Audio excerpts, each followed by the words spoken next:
Big Buck Registry's Big Buck Podcast, episode number 72. The Game Camera with special guest Pat Howard from Covert Scouting Cameras.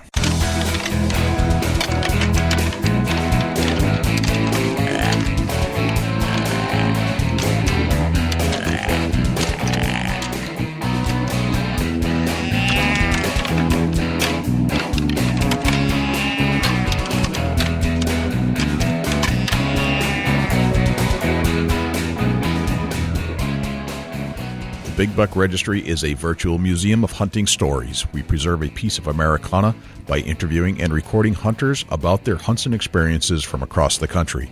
And who knows, maybe we'll learn a thing or two along the way that'll help us take our hunt to the next level.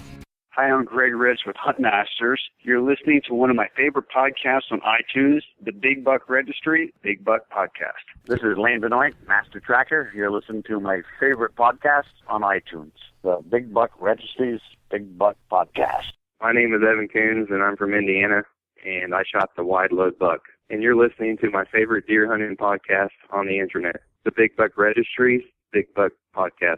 Hey, this is your host, Jay Scott of the Big Buck Registry's Big Buck Podcast, and I have one seasoned hunter on the other side. Unbelievable. It's the time to be in the woods. Gotcha. Now is the time. If you're headed to the woods this Saturday morning, this is the weekend to be in the woods. This is the time, man.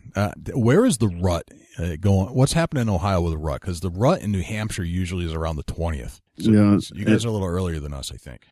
I think that this full moon is full blown here on the 6th. That it's the rut's kicking in normal. Yeah. Where you know between the 9th and the 15th, you're going to see your biggest bucks of the year. Okay. I don't know if you've seen the news feed on Facebook, but it seems like everything in my news feed right now is a buck. Yeah, it's pretty crazy what's happening in the woods right now. Like I said, I'm going to tell you from a veteran hunter. You know, I've been in the woods since probably 1993-ish. Yep. It's time to be in the woods right now. Yes. You know, it's time to get in your tree stand. I'm not going to tell you to spend all day there because I'm not an all-dayer. It's tough. You're not an all-dayer. Okay, that's interesting. Yeah, it's tough. I like to pull out for a couple hours, you know, just get out of the woods, get my mind off things, and then go back. I'm a hunt till 11, come out, grab a sandwich, you know, regroup, get my game plan together for the evening hunt, and go back in about 2-ish, 2:30-ish. Gotcha. So, but now's the time. I mean, if you can hunt all day and you're comfortable being in there all day, now is the time to be there all day long. Because, Gotcha. you know, the big boys are on their feet. Gotcha. Yeah, this is no question. If you're going to hunt, this is the time to be out right now. There's really no better time to hunt whitetail than right now. Yeah, absolutely. You know, it's one of them things where beginner's lucks can come right to your lap if you're just starting hunting this year. You know, you got potential to shoot the biggest buck in miles because of the rut. Exactly. Absolutely. And there are times when you can't be outside, you can't be there watching, but there are ways to do that. And we thought we should have a special guest on to tell us kind of how to be a wildlife watcher from afar and bring on one of the best outside game camera companies that there is in the country right now. Good buddy of yours, Pat Howard. Yeah, absolutely. You know, it's Pat Howard is he knows what he's doing when it comes to trail cameras. Yep. It's not just something that he takes very lightly. It's something he takes very, very serious. And you know, his knowledge of placement, and not only is he using it for, you know, tracking that buck movement, but, you know, he's using it for calendar photos. He's using it for, you know, surveillance for properties. Right. There's a multi use for a scouting camera.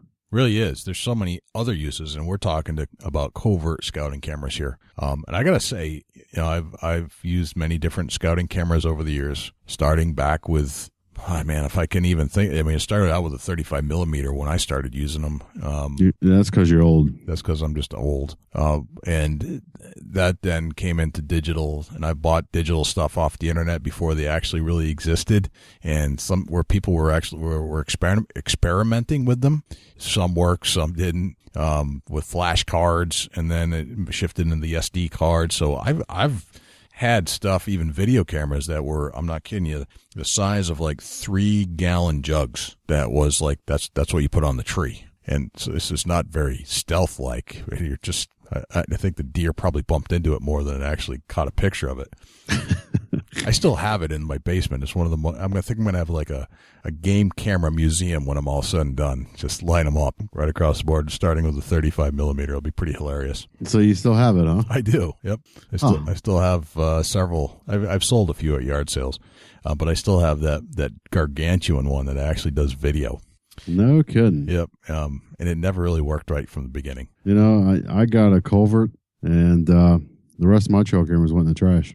That's probably where all mine should go, but I keep looking at them. I was like, that one sucked, that one sucked, that one sucked. But the Coverts, aside from potentially Reconyx, and that's from Pat's mouth himself, he said this, that he thought Reconyx was just a little bit better than what Covert was, but you're also going to pay twice as much, at least, right, for the Reconyx stuff. Yeah, absolutely. You know, just years and years and years, I've tried to find a camera that I can actually depend on. It's going to work, and it takes pictures that I want to look at, and the pictures are clear, and the pictures are you know, something I want to show people. You know, I struggled. I had a lot of trail cameras, you know, and picked up Covert. Wow, it's impressive. It really is. You know, that's speaking from experience. I got them out right now. Yep. I really like Covert cameras. I don't actually own one, but I'm about to buy one. And now that I've talked to Pat, now that I've got all the scoop I need, and now I've seen your stuff, and I've seen Allison's stuff, and I've seen every video that comes across, it seems so crisp and clear, and it picks up the videos. There's no like little pixels that are getting all scrubbed out at the end of the video. 'Cause to be honest, that's what's going on with my camera right now that I have, and it's a pretty big name brand, and those Coverts shoot better video and better pictures than anything I've ever owned. Yeah, absolutely. You know, if you're looking, you know, covertscoutingcameras.com, and definitely check them out. All right, man. Well, we're going to check them out, but let's get Pat on the phone. Let's call him up. You know, we're going to learn about trail cameras. Absolutely. Let's do it. Let's do it. Pat Howard, welcome to the Big Buck Registries Big Buck Podcast. How are you, sir? I'm good, man. How are you? Doing well. Doing well. I was wondering if you would talk to us about some cameras tonight. I can probably do that. That's cool. We hear you're the man. I am. Don't believe everything you hear, but I'm pretty good at it. Gotcha. Dusty's on the other line, and he's loaded up a bunch of questions for you. And that's great. That'll be great. Let's talk some cameras. What do you say? All right, let's do it. All right. Dusty, I'm going to let you lead off on this one. I know you've got a lot of questions that are kind of burning in the back of your head, so go for it. Absolutely. You know, Pat, tell us a little bit about yourself and who you are and where you come from and what you actually do for Covert Scouting Cameras. I'm Pat Howard. I was born and raised in Sparta, Wisconsin. I lived there until I was 42 years old and got hooked up with the good people at Covert Scouting Cameras and was lucky enough to be offered a job there. So I moved from Wisconsin to Kentucky to chase the next adventure in my livelihood. I actually started running trail cameras. My wife actually got me one of the very first ones, an old photo hunter that it actually took the 35 millimeter film. It was just crazy how you'd pace back and forth at Walmart at the 1 hour photo waiting to see what you got, and then to be disappointed with 26 pictures of a weed that moved back and forth in front of it. Then you went on to the next one. But, wow, it's really come a long ways in those few years to what we've got now to work with. Yeah, absolutely. You know, technology is definitely advancing in the trail cam era. It's taken a spike like no other, it seems. Yeah, it's besides an unbelievable scouting tool or a security tool, it's an unbelievable hobby too. I mean, it's just I put more time into that almost than I do in hunting itself right now. Right, you know, and that's something that you're very passionate about. And, you know, how long have you been with Covert Cameras? I started there in June of 2012, so it's just over 2 years. It's over 2 years. You know, if you call Covert, you might look into talking with Pat. You know, and over the last year, I've come to know Pat pretty well myself, and very informative on his trail cameras as far as placement, knowledge of the cameras, and you know, and Covert has a great representative of having you there, Pat. Thanks, I appreciate that. It helps a lot to have a target-rich environment that the farms we have here and the farms I'm able to run around on. They are very, very heavily populated with not only deer, but just about everything you can imagine, bobcats and all kinds of good stuff. And I want to get pictures of everything that walks out there. Right, absolutely. Let's get into the lineup of Covert cameras that you guys offer. Let's start out with the MPE5. Tell us a little bit about that. Okay, the MPE5 is our most economical camera. It's just got 4 basic settings. You can set it for 2 pictures with a 30-second delay, 2 pictures with a 1-minute delay, 3 pictures with a 5-minute delay, or a 10-second video with a 1-minute delay. It takes 8 AA batteries, 20,000 pictures on a set of batteries is common. It does not have time lapse, and it doesn't have a display screen or any of that fancy stuff. It's just a basic introductory trail camera. Pat, who is this right for? Who's the target audience for this one? The trail camera is a great trail camera for the beginner who wants to put it over bait or over a feeder or over mineral or something like that. And don't get me wrong, it does a good job on trails and stuff like that too. It just doesn't have the more advanced settings.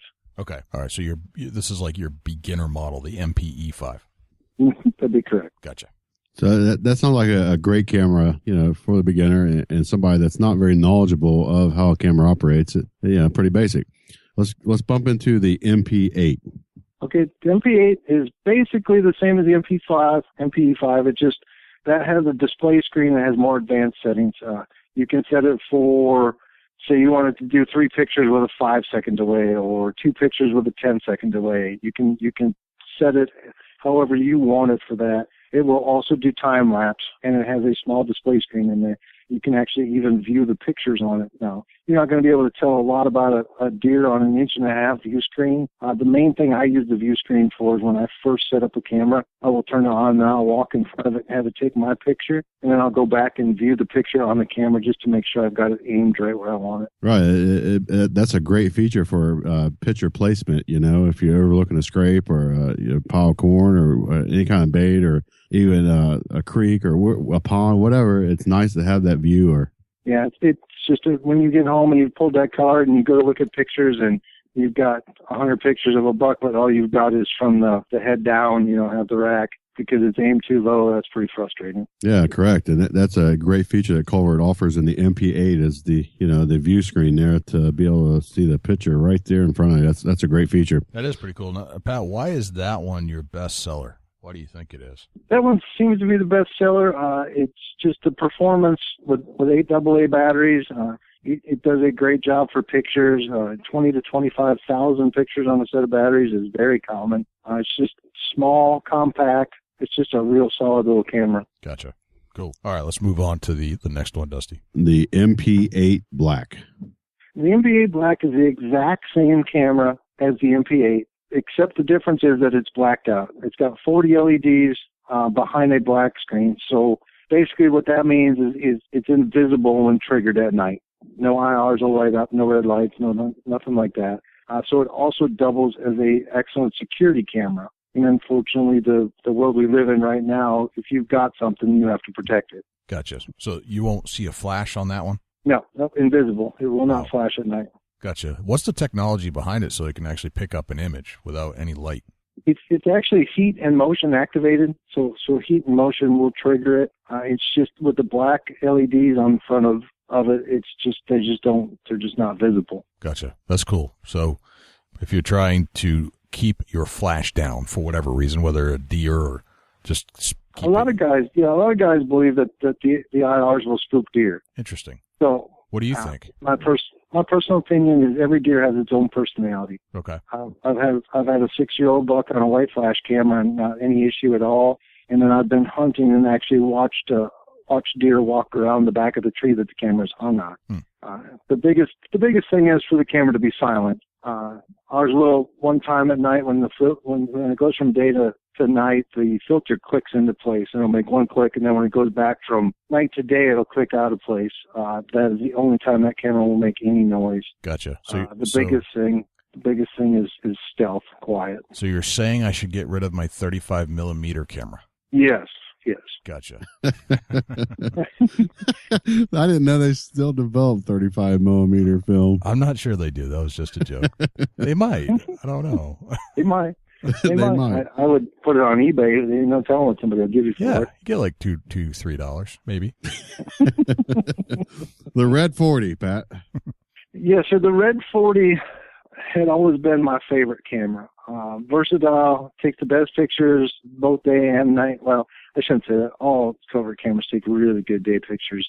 But in my personal opinion, the Red 40 had always taken the best night pictures, and it also does HD video with audio. Now, I don't know if you've ever done that, but once you start doing that, that is a terrible addiction because it takes a long time to look at 515 to 20-second videos.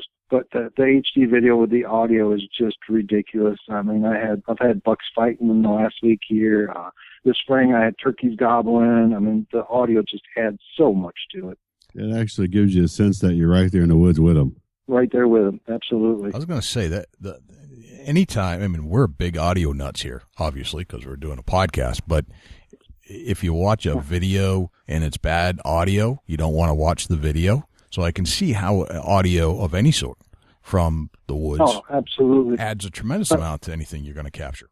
Now, I can't even go back to the video on our lower end cameras just for the simple fact that they don't do audio. Yeah, I just can't do it. I can't even go back to it anymore. That's awesome. I have another camera, which name will not be mentioned in this podcast. That does not take. It could be a Polaroid camera here we're talking about. All right, settle down. It does not take audio, which would imply, and which would include a 35 millimeter Polaroid, of course. But no, I don't have any audio on mine, and I wish I did. This is the kind of camera that I think I would like. That one. Mm-hmm. Yeah, it's amazing. You just the things. I mean, these poor deer, these poor animals, they have no idea that there's no privacy in the woods anymore. They have no idea that they're being filmed. It's awful and great all at the same time. It is. Sometimes you just get to one of those where I kind of wish it didn't do that good of a job. Right. All right. So you have that one glows LEDs though. Yep. The red LEDs will light up. My personal opinion, and I've seen this, is when in video mode for 10, 15, 20 seconds, the red LEDs will catch the attention of deer and older bucks, especially. Really? Interesting. Yes. Okay. With the red LEDs. Now, the light flash or the light LEDs, not so much. Maybe in video mode it might, but in video mode, the red LEDs draw their attention. But for just pictures, they don't seem to pay it any mind. Okay. That's interesting. So the Extreme Red 40 introduces sound. Got it. Yes. All right. Let's move on. The Illuminator, which is the camera that I am running myself right now. Love it. I have that. Like I said, the Red 40 up until this year was my favorite camera. I have absolutely fallen in love with that white LED camera and the color pictures at night. What I'm doing is I've found, and I had a buddy of mine turn me on to this little tip, 18 inches off the ground, angled up just a little bit, and going against all the rules of trail camera pointed west. Just for the simple fact it keeps that sun setting in the sky colors in the background. It is just unbelievable. The transition pictures being in color rather than black or white, I have absolutely fallen in love with that camera. The Illuminator is an awesome camera. You know, I got to speak pretty highly of it because of the nighttime color photos. Oh, they're sweet. Yeah, I absolutely love the color photos at night. I'm going to admit to a fail right here. I set it up to take 3 pictures every 5 minutes, and it took 3 pictures every 5 minutes. Oh, the dreaded I turn the time lapse on? Yeah, that's exactly right. You know, and that's something that Covert is a little different in that aspect. Wasn't used to it, and I'm admitting a fail right here. But you know, that's how we like to roll here at the Big Buck Registry, Big Buck Podcast. Yes. We'll admit to fail. We admit our failures here. And it was trial and error. I was sitting there one morning. I was like, snap, snap, snap. I seen a flash. I'm like, man, there must be deer right here. And it did it again 5 minutes later. Did you grab your bow and arrow, Dusty, when you saw that? No, I didn't. Okay. But it was so dark that I couldn't. All I seen was flash. I was like, wow, that thing is bright. Was that in the morning or at night? Definitely don't look into it. Oh, my goodness. You'll be seeing stars. Yeah, I couldn't see for about 10 minutes. Gotcha. That's awesome. And then it happened again. I was like, oh, my goodness. I've done something majorly wrong. Yeah, the 5 minute trigger interval is fine. The 5 minute time lapse, it tells that camera to take a picture every 5 minutes or 3 pictures every 5 minutes. whether there's something there or not, which is Right. great for field scan. If you're Right. trying to, keep an eye on the field and see where the deer are coming out and whatnot, that's fine. But in the woods, it's probably not necessary. Yeah, it definitely threw me for a loop, and then I had to stop and backtrack and figure it out a little more. But yeah, awesome camera. Illuminator's awesome camera. Let's move on to the Black 60. Okay, the Black 60 has 60 LEDs, similar to the MP8 Black. It is blacked out, so it's invisible at night. Now, for video, this also does, the Black 60 also does HD video with audio. That camera right there for the HD video with audio over scrapes and whatnot. This time of year, you don't have to worry about the deer seeing it. You don't have to worry about your random coon hunter or somebody that doesn't belong seeing it, because at night it is invisible, and it does an excellent job with the videos. So this is like the advancement of stealth and audio and HD. Yes. Okay. That camera is the best. I'd say the best all-around camera that we have that can do it all, and whether it be, whether you're hunting deer or whether you're hunting people for security camera or whatever you need that camera to do, that is the most versatile. Okay, that's called the Outlook. No, that's the Black 60. That is the Black 60. The Black 60. Okay, we skipped over the Outlook. We'll get that next. No, what's next? Okay, got it. But yeah, that's 60 LED lights, correct? Yes, 60 LEDs. We jam, the Red 40 only has 40. The Black 60 has 60. We jammed them in there because that way I could get a little more light at night. Right, absolutely. And I haven't been fortunate enough to check out one of them in the woods, but I'm sure that it does a phenomenal job. And the security of it not being able to be seen or picked out of a night, that's phenomenal. Mm-hmm. That's a huge sales point too right now. And like I say, people think that the deer spook from it, so they're running for that. But we also sell a lot of cameras for security. Right, absolutely. Not just for the hunting aspect, but for the trespasser, the person going into your garage that you don't want there. There's all the farmer with the gas tank out behind the barn, or the tractors out in the barn. For $230, that camera retails for. It's a peace of mind. Because there's nothing better than pictures of somebody where they don't belong to get them prosecuted pretty quick. Yeah, absolutely. There's that's the unique thing about Covert cameras. They're all different uses for them. The Outlook. Tell us about the Outlook, Pat. The Outlook, that camera is growing on me pretty quickly too. It's got 110 degree field of view, I'll call it. So it's it's similar to a panoramic camera, but it's just one picture, and it's got a fisheye lens. It's actually a low glow camera, which means that the IRs do light up red, but they're just not as visible. That camera also does, again, I hate to harp on this HD video with audio, but that camera, the video on that camera is unbelievable, and the audio is unbelievable. The video is really good, but that camera has become my favorite for the video aspect of it, for scrapes and stuff like that. Gotcha. That one's pretty cool too. I'm kind of liking all these. Oh, God, it's crazy. If only you could be as spoiled as I am and be able to have a few of each one out there. Oh, God. I say a few in case my boss hears this. Right. I know the number, but I'm not saying it. See, I thought you were the boss, Pat. My job is to get pictures, right? And how do you get pictures without cameras? I may have to hold that ransom here after the show. We may have to include that. We'll have to cut a deal here, Pat. Yeah, you might be terrible addiction. 2 less cameras by the end of this podcast. I've been told I need an intervention, but I don't know. I'm just having fun with it. All right, carry on, gentlemen. The Code Black. The Code Black. That is the Big Daddy. That camera will actually take the picture and then will cellularly, it uses cell towers to send you the photo. It can send it to either your phone or to an email address. Wow. The only trick is right now you need a SIM card from either AT&T or T-Mobile to make that camera work. It will send to any cell phone with any provider. It just needs that prepaid SIM card plan to go in the camera.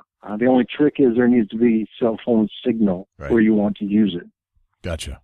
That seems super high tech. Well, that is super high tech, and that camera itself is a terrible addiction, and you will enjoy it, and it will frustrate you when you are in a stand and the buck you want to shoot shows up on your phone underneath your other stand. Of course. Of course. Done that. Or when you're sitting at your desk working. Right. So it's almost it's almost bad for you in a way. It'll just teases you and constantly. It can be bad for a marriage too, unless you turn the sound off on your phone at like 9 o'clock at night until 7 o'clock in the morning. Because obviously, if you get a text message at 11 o'clock at night, you're going to get out of bed and go look at it to see what it is. Oh gosh!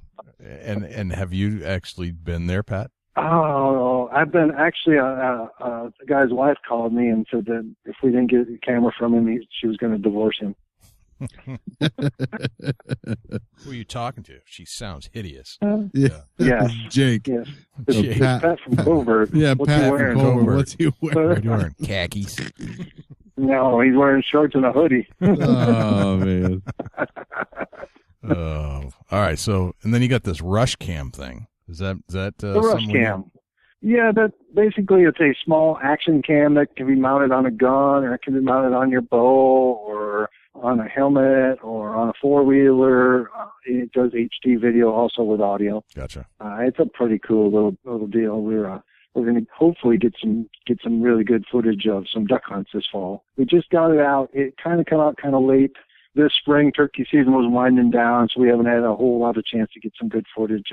I know a few deer have been shot. Guys haven't mounted on their bow, and we've got some decent footage, and some guys did some stuff fishing this summer with it. Gotcha. It turned out pretty cool. Gotcha. And it's actually waterproof. The one guy he was deep sea fishing. He actually, when they were getting the fish up to the boat, he actually jumped in the water with it and took some underwater footage. It was pretty cool. Huh. Interesting. That sounds like a cool addition to the whole lineup of Covert Scouting Cameras. So that's the lineup, right? Is there anything else that we need to talk about? Those are the cameras. We have just numerous accessories, whether it be bear boxes. We call them bear boxes, but they could be called people boxes too. Sure. We also have master locks, and we have rechargeable batteries and SD cards and solar panels and just about any accessory you could need for a trail camera, we got. Gotcha. Solar panels. How do you apply a solar panel? The 2014 cameras are 12 battery cameras, which would be the Red 40, the Black 60, the Outlook, the Illuminator, and the Code Black. They have a switch on the inside of them where you can just put it on nickel metal hydrate. It's NIMH, which is rechargeable. And then put 12 rechargeable batteries in it, and then plug the solar panel into it. And the solar panel actually has a 6-volt battery that comes with it, a small 6-volt battery. So the solar panel will charge the 6-volt battery, which in turn will charge rechargeable batteries in the camera. So you will literally never, if you didn't want to ever have to go to your Code Black or whatever, you wouldn't have to. Gotcha. All right, so that's kind of cool. Booster antenna, is that for the cell camera? Yeah, the booster antenna is for the Code Black. Okay. If you're in a bad cellular area or a low signal area, normally a booster antenna will gain you 1 to 2 bars. Gotcha.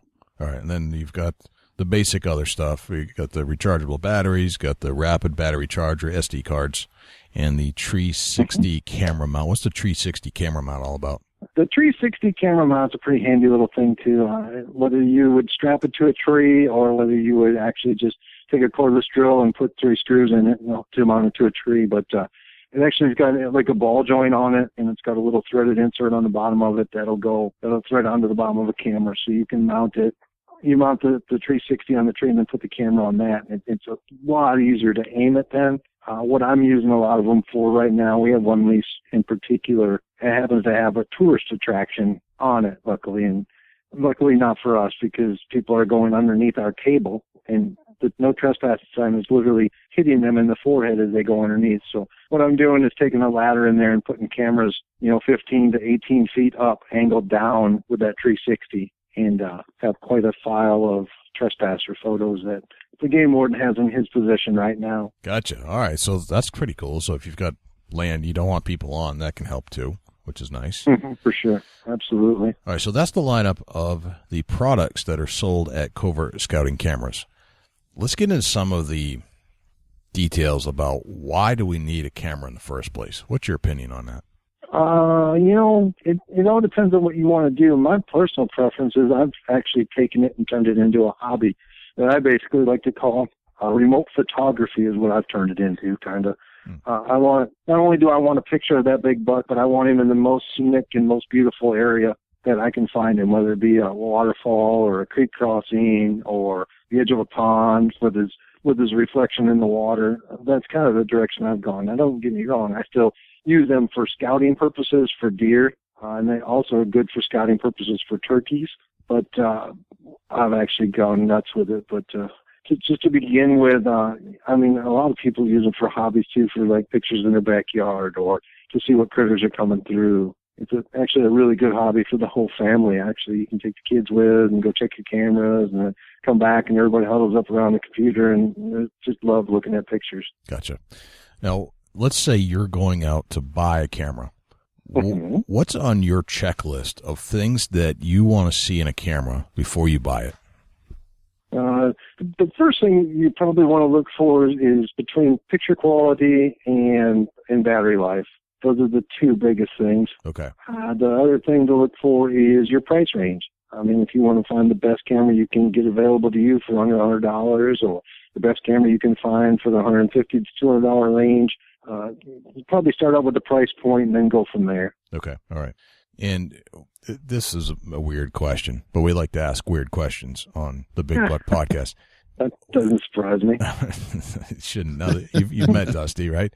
So what about the smell of the camera? I mean, this is just something abstract, but does it smell? I mean, do deer smell cameras? Should they soak for a while before you assume you're going to be putting them near your tree stand?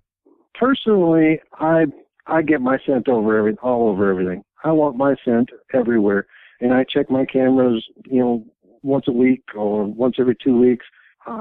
The deer at Covert Farms know me by name and by smell. I'm like, it's like when Norm walks into Cheers when I pull up to the land. They're like, Pat, all right, he's here to bring us food and get some pictures of us. But I figured that way when hunting season comes in, they're already used to my smell and my scent, and maybe they won't be as concerned. Maybe I'm wrong, but that's just how I look at it. I know a lot of guys wear rubber gloves and do spray their cameras with scent eliminator when they're done checking them. Gotcha. Okay, got it. About the camera, as far as the camera itself smelling, no. Okay. It would be the human scent on the camera that would be more of a concern than anything, I guess, if you're going to be concerned about it. Okay, all right. So let's talk about strategy of camera placement, because there's all kinds of ways to do this. I mean, you got the camera, you can pick the one you want that's in your price range and all that kind of stuff. How do you decide where to place it and when to place it and all that stuff? A lot of it comes down to the time of year. It's kind of a game when it starts. If you want to start in January, basically you're going to use it. You're trying to see what bucks survive. Keep an eye on them where they're shedding their antlers and what's going to go on. Obviously, January, February, March, food is going to be king because late season, winter, they're going to need something to eat. So between food and then you can see the trails going back to bed. They're going to be going bed to food. That's going to be their program that time of year. As it gets into later in the spring and they're starting to grow their antlers and stuff like that, then you're going to want to switch over to, if it's legal, mineral sites and that kind of stuff to keep an eye on the bucks when they start to grow. Food plots will start to grow. The turkeys will be strutting there in the spring. The does will start to have their fawns later in the spring. And then when you get to summer, you get the alfalfa fields and the bean fields and all that stuff to the summer months to keep track.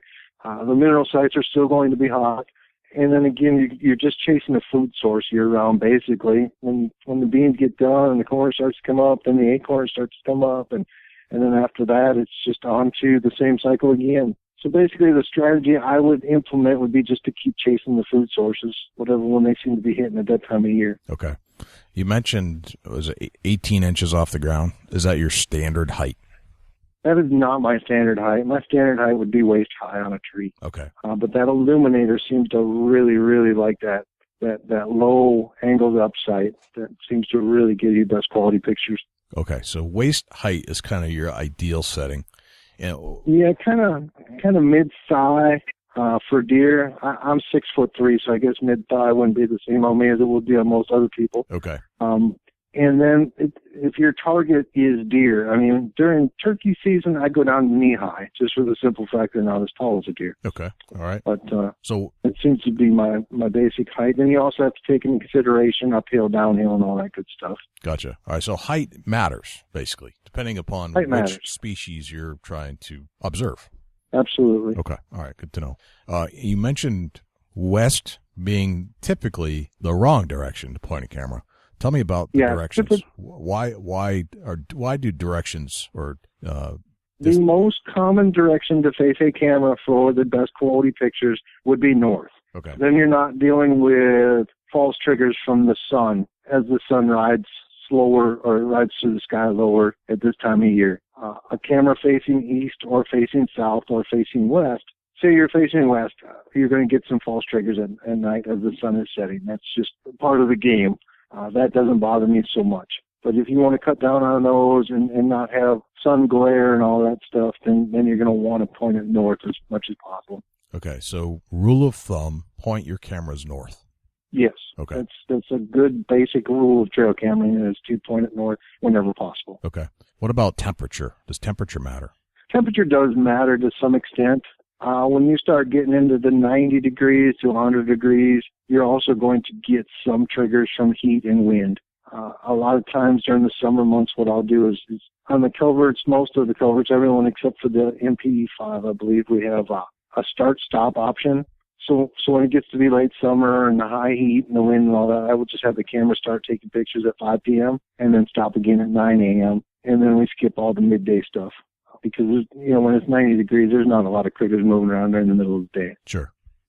Got it. All right. So covered temperature. What about weather? Rain, snow, excessive? The cameras are water resistant. Don't ask me how I know they're not waterproof because they won't. I've had a few underwater that have lasted, but the success rate isn't high. If you're going to have them, like I've got two in the creek down here right now behind my house, I'm a little concerned about with the 6 inches of rain we've had. I'm pretty sure that they're, if they're not underwater, they're real close. Okay. All right. So not waterproof, but water resistant. You don't want to submerge them in water, basically. Submerging them is a bad idea. Bad idea. Okay. Bad Good. idea. Note to self. All right, Dusty, what else do you have for Pat? Yeah, I'm going to speak up for that. I was at the Kentucky Deer Classic and spent the day with Pat and Allison and Joey. And, a guy brought over a camera, and a Covert camera, and he said that it had been flooded under the water. I said, man, I took it in my hand. I wanted to open it up, check it out, see how the seals work, see how the mechanisms held up to that kind of conditions. And, that camera, when I opened it up, I was, to my surprise, that camera looked flawless on the inside and had been completely submerged underwater. It was very impressive. No, that's not recommended. I don't recommend doing that, but it happens. Right, yeah, absolutely. It's not something that you recommend, but I did, I can stand to it that I seen a camera that was completely submerged underwater for a couple of days, wasn't it, Pat? It was a few days that it was underwater. Yeah, you could definitely tell it'd been underwater for a few days. I thought the lens would be all trashed out on it. I thought the flash box where the LEDs would be gone, and actually it was in flawless condition other than, the natural mud, scum, slime that was from the creek water. It was very impressive. I think he actually had the pictures too. I think the SD card was just fine. Yeah, that he had pictures, and it showed pictures that that camera was going underwater. It took pictures as it was actually the creek was rising. I did have a customer send me pictures of the bottom half of a duck. Really? He had his camera submerged too, and the camera actually took a picture while underwater. Wow, that's impressive. And took the bottom half of a duck. So, yeah, I thought that was impressive too.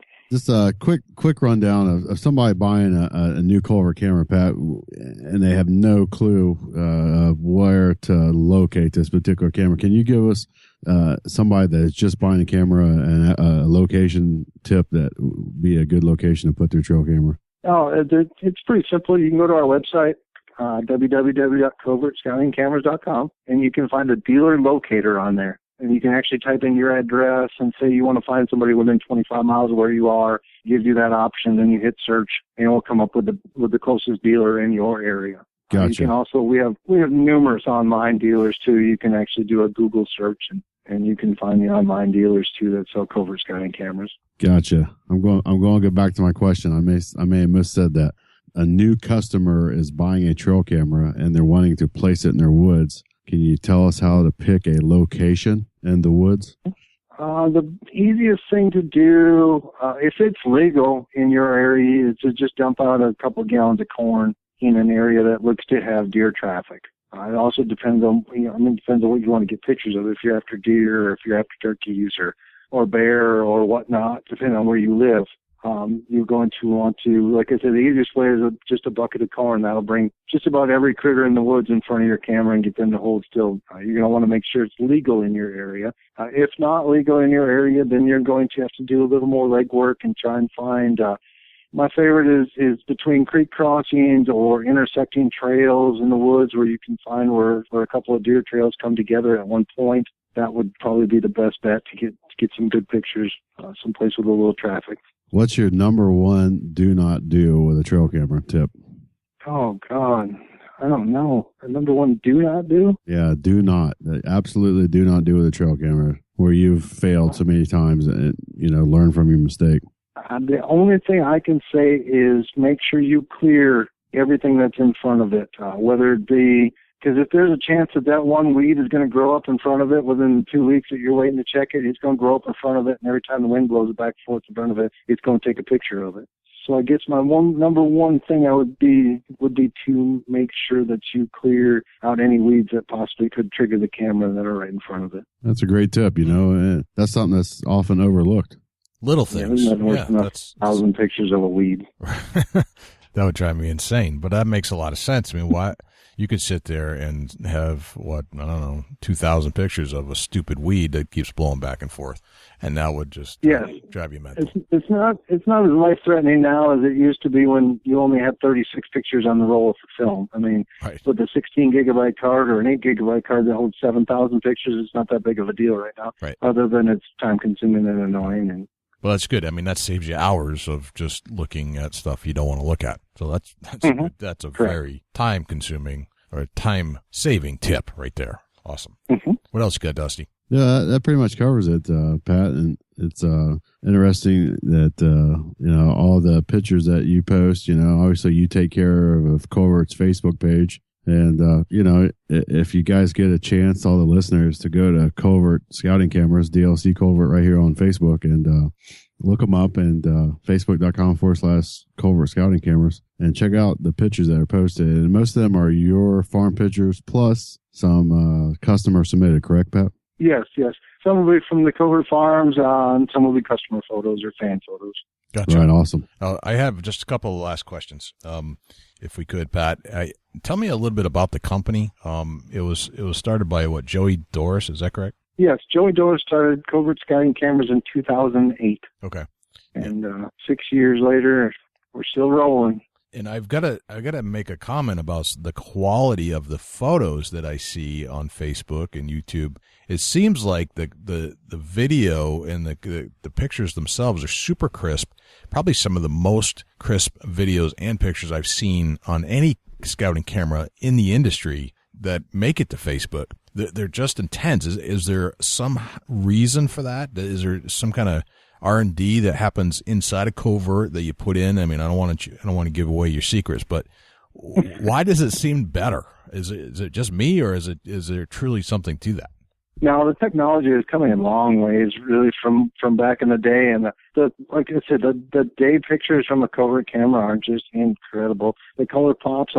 Every now and again, you'll get that one that looks just like a painting. And I can't say whether it's just all the stars align. It happens to be a perfect scenario when the sunlight and everything happens to be in the right spot and that picture's taken. But every now and again, you'll get one that just turns out like a painting, and it's just amazing. Or a postcard or a Christmas card, I like to call them. Right. And that's what keeps you just driving for more. You want that next postcard picture. Yeah, and I wouldn't expect that from a game camera. I mean, it's just no, something it's crazy. you think of. But it's true. Some of these photos are tremendous. And the species that you're picking up, the quality and the crispness of the detail in the coloring of these photos is something you spend a couple of years in a photography course trying to figure out, and here's this camera just kind of doing it on its own in the middle of nowhere, which is awesome. Yeah, just hanging out there on a tree, and it gets as good of pictures as a guy could have got with a $1,000 digital camera. Yep, exactly. So it looks like you got a pretty good team down there over at Covert. You got Joey, yourself, Kimber Odell. Yep. She's the national sales manager. Does a super job. Cool.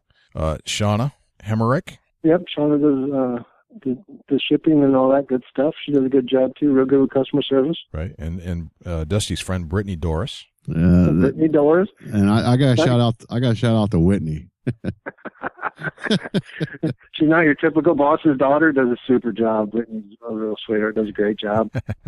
Gotcha. And Heather Graham, not Roller Girl, but Heather Graham, your shipping and customer service gal. Yep. She does a great job too in the shipping end of it, and we've been absolutely bombarded. So we've all been picking up the slack for each other, and it's just a good, solid team effort. Awesome. So where does Covert go from here? What's the strategy? What's the goal? Where do they want to take things? I hope we go right to the top is where I'd like to see us go. But it's just going to be, I mean, it's the same with everything. You just don't know where technology will go next. I mean, just when you think they can't build another bow any better than the one they have, they do it. I mean, you just never know where it's going to end. Gotcha. Do you think that who's at the top right now? If you had to say one. Oh, the only name I could drop at the top, of course, is Reconyx. Okay. They're American made. Obviously, the price being what it is, they're just, it's an expensive camera, but you get what you pay for with them too. Okay. Would you say you're the most economical for the highest quality?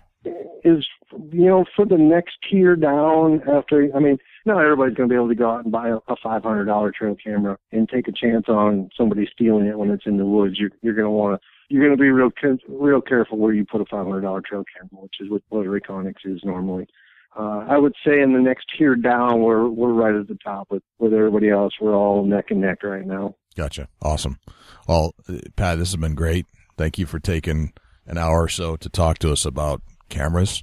I always learn something new about the direction to point a camera. I didn't know that, so that's very cool.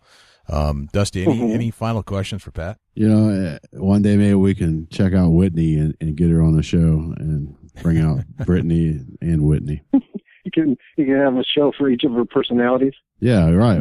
We could have two characters in one show. That would be awesome. That's how you want to do that. So appreciate that. Shout out to Joey Doris, Covert Cameras, and shout out to you, Pat, for joining us tonight or today with the podcast. Man, awesome, and thanks for everything, and keep doing what you're doing. Hey, no problem, man. Thanks for having me. Absolutely. Thanks for joining us on the Big Buck Podcast. Well, I just have to say thank you to Pat Howard once again from Covert Scouting Cameras for coming on our show and explaining all these things about cameras that you don't really even think about, between setup and placement, angles, which direction do you put them in. There's so much more to this stuff than you ever really realize. I mean, at the root of it, you just want a camera that works and shoots good video and good pictures. And yeah, absolutely. There's nothing better than a Covert. Absolutely. I couldn't say enough about Covert Scouting Cameras. Not only is the cameras awesome, but if you call down, their customer service is, great. It's one of them things where the whole package is complete. You don't just get a good camera and nobody to talk to if you have trouble. They've got a warranty on their cameras. Not too many people offer that. Something happens within the warranty, you send it back, you get it fixed, replaced, whatever needs to be done. Yep. Just awesome company. They got a great business strategy, great business plan. They're running the shop the way you'd want them. It's like the old school, real high end customer service type stuff. Yeah, it's something that's almost a thing of the past. Right. You don't get that anymore in many locations. Usually you're calling overseas. Yeah, and with Covert, I'm impressed with their whole operation. I like the people. I like the product, and it's one of them. The combinations are all right there for a successful business. Exactly. So, Pat, thank you again. We can't thank you enough for coming on the show and clearing up some things. And man, you just keep rocking it with a great product. We're just very excited for you. Yeah, definitely. If you check them out on Facebook, they're at DLC Covert Scouting Cameras, and man, check the pictures out. The proof's in the pudding. Yep. Dusty, it's time for the Chubby Tines tip of the week. My tip of the week. The rut is here. Yep. That's it. The rut is here. Okay. You're going to take your grunt call to the woods. Grunt call. All right. Your grunt call can be overly used. Really? If you're out there in the woods and you hit a grunt call, give it a couple grunts. Mm-hmm. Put your hand over the end of it. You can give it some different character. Okay. give it about a half hour, 45 minutes before you hit it again. Don't sit there and just keep blowing that thing, because it's gonna cause you to fail out in the whitetail woods during the rut. But definitely let a half hour pass, deer move. You see a deer come through it. It takes 5 to 10 minutes, and they're on to a different area. Give it a little time, then hit that grunt call again. So every 30 minutes. And how many times do you grunt during that sequence? 3? I give it 3, and then I almost give it not really a popping, but about 4 times, doing it quickly. Kind of like the chase grunt? Yes. Gotcha. Make it interesting. Put your hand over the end of that grunt call and give it a little curvature, and don't make it growl, but give it some action. Gotcha. I've actually experienced that short, quick burst grunt in the woods before, and I ended up shooting that buck. Not that day I heard the sound, but 3 days later in the same stand setup. Yeah, it's it's one of them. They get to chasing, they got to talk to the ladies. Mm-hmm. I was in my stand, and it was about 8:00 in the morning, and I started hearing this crashing coming from my right. And it sounded like something big was coming. And it turned out to be 2 does went flying by my stand at about 20 yards. Zoom, right by. And then as I'm hearing that crash come by, I can hear in the background, aren't. And he's right behind them. He's probably 40, 50 yards behind them. So, and he's not running quite as fast as those doe, but the doe headed out. And when he got up to me, I grunted. I went, all right. And he stopped solid right behind the thickest beech tree you've ever seen. And I never saw him again until 3 days later. No kidding. Never got a shot because I was drawn back and I was expecting him to come up in an opening. But as they do, he stopped in the one spot that I had no shot. Turned and walked straight away. Yeah, and then I was waiting. As soon as I let it down, because I was already drawn, he took off in a mad dash. Just the way it goes. That's hunting. Yeah, that is the way it goes. Yep. And he was. Just be careful. That you can overcall with a grunt call, and it's one of the things where you just got to be careful. And if you got a buck that is headed in your direction, don't hit the grunt. Right. But if you got a buck that's, maybe 100 yards out that don't really show any interest of heading your way, give him a couple grunts, check him out, but don't overdo it. Awesome tip. And I believe you are absolutely 100% correct, because it's just not natural to hear a grunt call all the time. They'll do it for a good span, but then they'll stop. Yeah, it's just one of them things that I'm hoping just helps that person, that hunter that's out there using a grunt call. Just don't just sit there and keep blowing that thing, because it's really not how it works. Yep. Well, awesome, man. Thanks again to Pat Howard. Dusty, how can we find you? Facebook.com/Chubby Tines Outdoors. Check me out at Dusty Hunt Nick right there on Facebook. Jay Scott, how can the people find you and the Big Buck Registry? All right, this is a mouthful, and we do this every week, but I've got it memorized. So first and foremost, I would like to invite you to join us on iTunes. If you're an Apple user, it's www.bigbuckregistry.com/iTunes. Go to the iTunes channel, give us a review, give us a 5-star review if you'd like the show, and subscribe there to the show. And it's a free subscription, so I don't know why you wouldn't, but you get to be notified every single week when a new show comes out, and you don't have to go looking for us. It'll just tell you when it's there. After that, you can check us out on Facebook at facebook.com/Big Buck Registry. And if you'd like to get on our page, there's that public forum. You can post stuff there all the time. But if you want to get in the mainstream, you want to get in our wall of fame, so to speak, what you have to do is register the deer appropriately at our bigbuckregistry.com/mybuck site. All the instructions are there.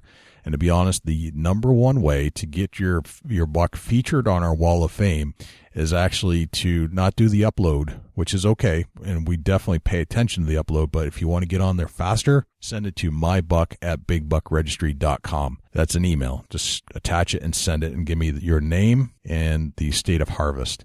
And if you got several pictures, that's cool too. Other than that, twitter.com/Big Buck Registry, youtube.com/Big Buck Registry. You can give us a call at 724-613-2825. Leave us some feedback about the show. If you'd like to be on the show, you can leave us a message there. And if you'd like to do a share for share, let's say you're an outdoor firm and you've got another Facebook page. If you'd like to get some attention on our page, where there are 130,000 fans and followers, just send in, go to the website, www.bigbuckregistry.com /S4S. Now I can breathe. That's Wow. a lot. It's a lot of words, dude. That's big buck everywhere, big buck. Everywhere a big buck. Dude, this has been an awesome show. And Pat Howard, rocking it with the cameras. Love the content, love the cameras, love the quality of the cameras. So if you haven't picked one up and you're looking for a very affordable, high-end camera, check out Covert. Absolutely. Check out their customer service if you need it too. Unbelievable. Absolutely. All around, this is a great company, and Pat Howard's a great guy, and I'm very fortunate to say that that's one guy I'm glad I got to meet in this world. Yep, you actually got to hang out with a great Pat Howard. So. Absolutely. I've hung out with him twice now, and there's more to come in the future, I'm sure. Yep. Well, man, I think that's a wrap. I'm Jay Scott. And I'm Dusty Phillips. This is the Big Buck Registries Big Buck Podcast. See you next week. Can't wait.